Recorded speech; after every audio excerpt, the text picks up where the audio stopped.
Tom has so much going on inside. His mind is a very quick mind. His emotions are very free.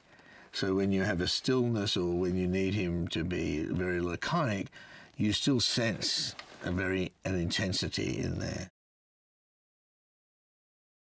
One of the things that flashed in my mind that there should be a female warrior, the equal of Max, and that she's fleeing across the wasteland, and Max reluctantly gets caught up with her in this post-apocalyptic world after the fall, as we call it.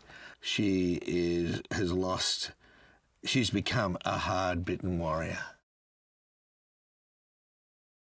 The decision was to go out into a real place, and being in Namibia allowed us a vast landscape in which to play and stage these events. And, there were times when there was a massive chase on with many, many vehicles and many cameras and edge arms following it, and sometimes a helicopter, and we had communications between the actors and the stuntmen. The guys on the poles, on top of the poles, had to know when to get their cues, so they were all rigged up.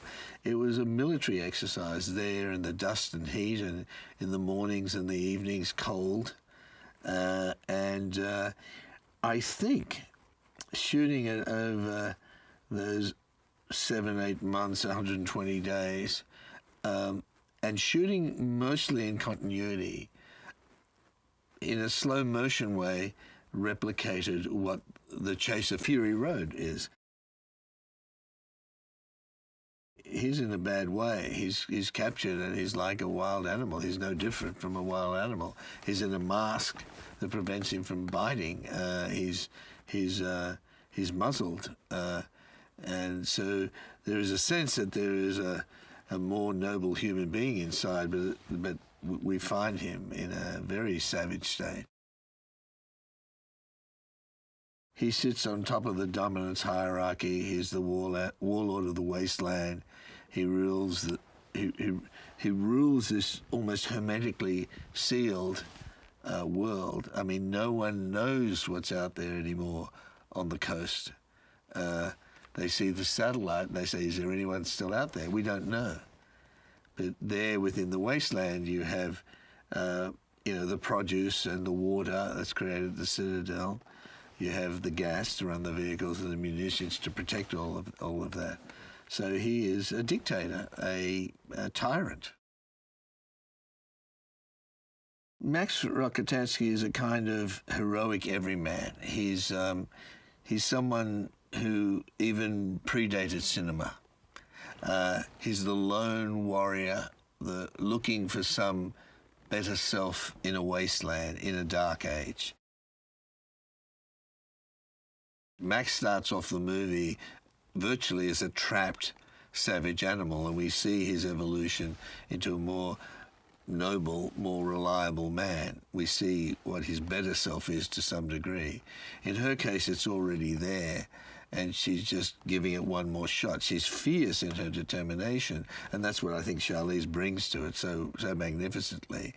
But she gets pretty close to being crushed, her soul, her heart being crushed, and but together they find some way to stand together against the chaos of the world, and they both improve because of that.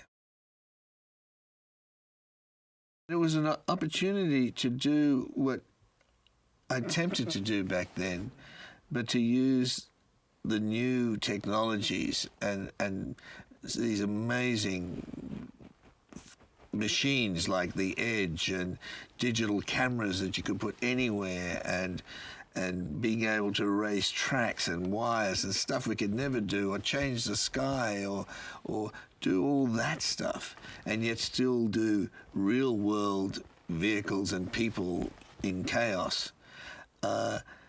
That was a really fantastic opportunity, and also bring what I thought in the ways that I might have evolved as a filmmaker, that I've learned along the way.